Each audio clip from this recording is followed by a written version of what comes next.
அனைவருக்கும் வணக்கம். கடுமையான உழைப்பாளி தான் இந்த சிம்மராசிக்காரங்க. சுற்றம் சோறு போடுங்கிறதுல நம்பிக்கை கொண்டவங்க.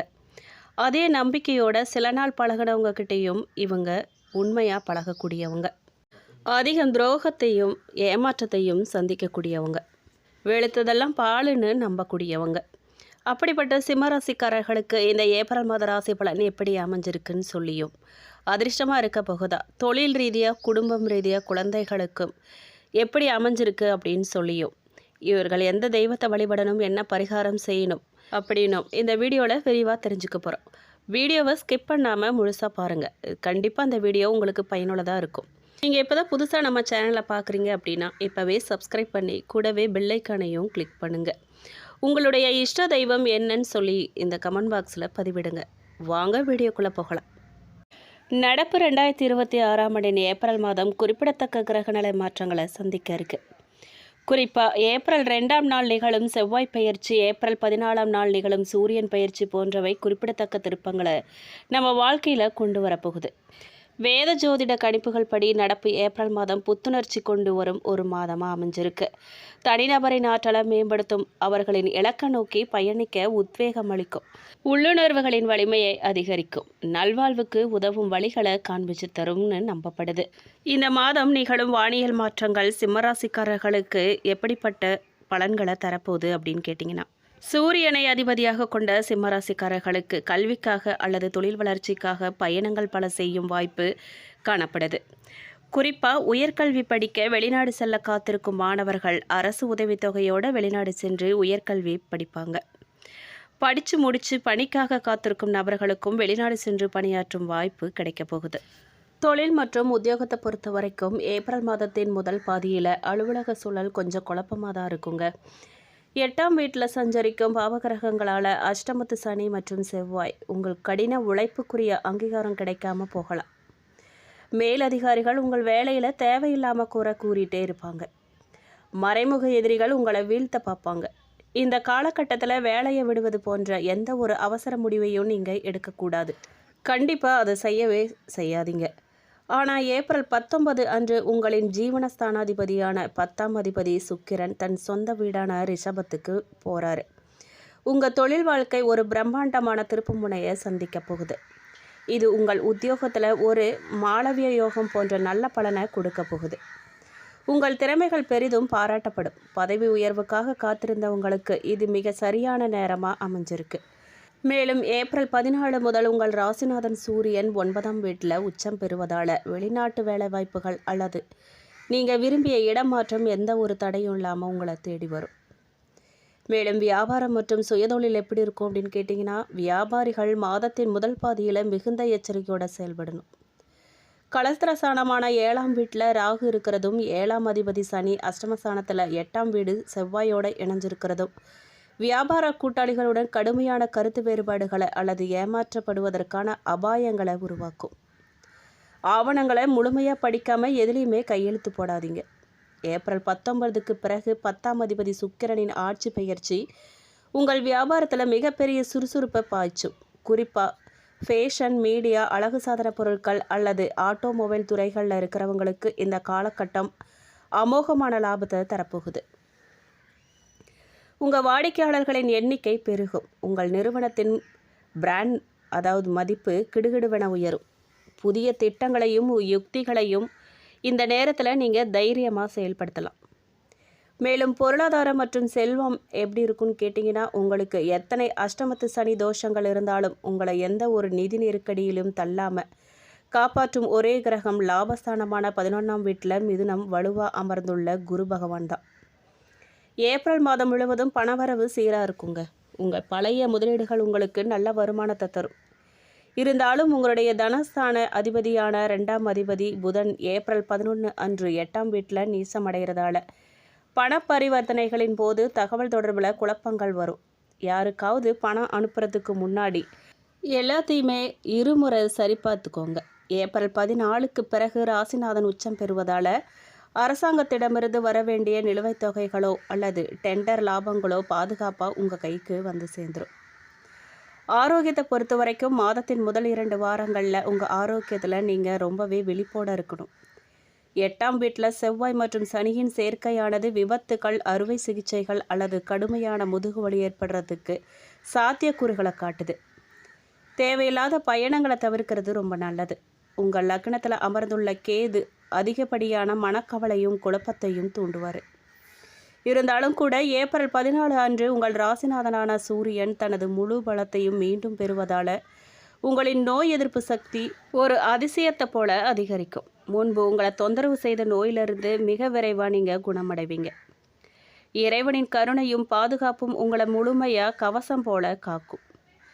மேலும் குடும்பம் மற்றும் உறவுகள் பற்றி பார்த்தோம் அப்படின்னா 7ஆம் வீட்டில் கும்பம் ராகுவின் சஞ்சாரமும் உங்களின் 7ஆம் அதிபதி 8ஆம் வீட்டில் பாப கிரகங்களுடன் இருக்கிறதும் உங்கள் திருமண வாழ்க்கையில் கடுமையான சலசலப்புகளை உருவாக்க வாய்ப்பு இருக்குது.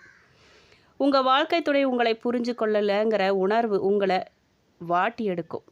மிகுந்த பொறுமையை கடைபிடிக்கிறதும் வாக்குவாதங்களை தவிர்க்கிறதுமே இதுக்கான ஒரே தீர்வு.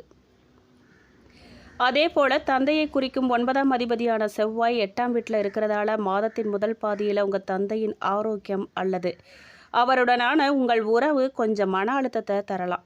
ஏப்ரல் 14க்கு பிறகு பித்ருகாரகனான சூரியன் உச்சமடையும் போது இந்த சூழ்நிலைகள் பெருமளவு மேம்படும். 11ல் உள்ள குருவின் பார்வை 5ஆம் வீட்டின் மீது விழுவதால் உங்கள் குழந்தைகள் மூலமாக உங்களுக்கு மகிழ்ச்சியான செய்திகள்லாம் வந்து சேரும். மேலும் கல்வி மற்றும் மாணவர்களுக்கு எப்படி இருக்குது அப்படின்னு கேட்டிங்கன்னா, உங்கள் 5ஆம் அதிபதியான குரு லாபஸ்தானத்தில் அமர்ந்து 5ஆம் வீட்டை பார்க்குறதால மாணவர்களுக்கு அபாரமான கிரகிக்கும் சக்தி இருக்கும். ஆனால் 4ஆம் அதிபதியான செவ்வாய் 8ல் இருக்கிறதால தொடக்க கல்வியில் சில தற்காலிக தடைகள்லாம் வரலாம். ஏப்ரல் 14 அன்று சூரியன் 9ஆம் வீட்டில் உச்சமடைகிறது உயர்கல்வி படிக்கும் மாணவர்களுக்கும், குறிப்பாக படிப்புக்காக வெளிநாடு செல்ல துடிக்கும் மாணவர்களுக்கும் மிக சிறப்பான வெற்றியை கொண்டு வரப்போகுது. ஏப்ரல் 14க்கு பிறகு உங்கள் ராசிநாதனான சூரியன் 9ஆம் வீட்டில் உச்சம் பெறுவது ஒரு மாபெரும் திருப்பு முனையாக உங்களுக்கு அமையும். இது நீண்ட கால தடைகளை உடைத்தெறிந்து உங்களை மீண்டும் வெற்றி பாதைக்கு அழைத்து செல்லும். மேலும் 8ஆம் வீட்டில் உள்ள சனி செவ்வாய் சேர்க்கை ஆரம்பத்தில் நெருக்கடிகளை தந்தாலும் ஏப்ரல் 19ல் சுக்கிரன் 10ஆம் வீட்டுக்கு செல்வது உத்தியோகத்தில் வெற்றியையும் மேலதிகாரிகளின் அங்கீகாரத்தையும் உறுதியாக்கும். பரிகாரமாக நீங்கள் 8ஆம் வீட்டில் உள்ள அபாயகரமான செவ்வாய் சனி தோஷத்தை நிவர்த்தி செய்யவும் உச்ச சூரியனின் ராஜயோக அருளை ஈர்க்கவும் இந்த பரிகாரங்களை நம்பிக்கையோடு செய்யுங்க. அனுமன் வழிபாடு. 8ஆம் வீட்டில் உள்ள செவ்வாய் மற்றும் சனியால் ஏற்படும் விபத்துகள் மற்றும் திடீர் ஆபத்துகளை தடுக்க செவ்வாய் மற்றும் சனிக்கிழமைகளில் அனுமன் சாலிசா பாராயணம் செய்யுங்க அல்லது சுந்தரகாண்டம் படிங்க. மேலும் உங்களுடைய ராசிநாதனான சூரியன் பலத்தை இரட்டிப்பாக்க ஏப்ரல் 14 முதல் தினமும் காலையில் ஆதித்ய ஹிருதய ஸ்தோத்திரத்தையும் படிச்சுக்கிட்டு சூரிய நமஸ்காரம் செய்யுங்க. இந்த பழக்கம் உங்கள் வாழ்க்கையே மாற்றும். மேலும் முருகன் வழிபாடு பண்ணுங்க. செவ்வாய் தோஷத்தை தணிக்க செவ்வாய்க்கிழமைகளில் முருகப்பெருமான் கார்த்திகேயன் கோயிலுக்கு சென்று சிவப்பு நிற மலர்களால் அர்ச்சனை செய்து வழிபாடு பண்ணுங்க. இதெல்லாம் நன்மைகள் நடக்க வழிவகுக்கும். நம்பிக்கையோடு செய்யுங்க. மேலும் நட்சத்திர வாரியான பலனை பார்த்தோம் அப்படின்னா, மகம் நட்சத்திரக்காரர்களுக்கு இந்த மாதம் தொழில் வியாபாரத்தில் இருந்த போட்டிகள்லாம் விலகும். கடன் பிரச்சனைகள் தீரும். ஆர்டர் பிடிக்கிறதுல இருந்த கஷ்டம் குறையும். உத்தியோகத்தில் இருக்கிறவங்க எளிதாக பணிகளை செஞ்சு முடிப்பாங்க. மேலதிகாரிகளின் ஒத்துழைப்பு உங்களுக்கு கிடைக்கும். மேலும் பூரம் நட்சத்திரக்காரர்களுக்கு இந்த மாதம் பாதியில் நின்ற வீடு கட்டும் பணியை மீண்டும் நீங்கள் தொடருவீங்க. சிலர் புதிய வீட்டுக்கு குடி போகுவாங்க. கணவன் மனைவிக்கிடையில் திடீர்னு கருத்து வேற்றுமை உண்டாகலாம். பிள்ளைகள் கல்வியில் முன்னேற்றம் அடைய தேவையான உதவிகள்லாம் நீங்கள் செய்ய போகிறீங்க.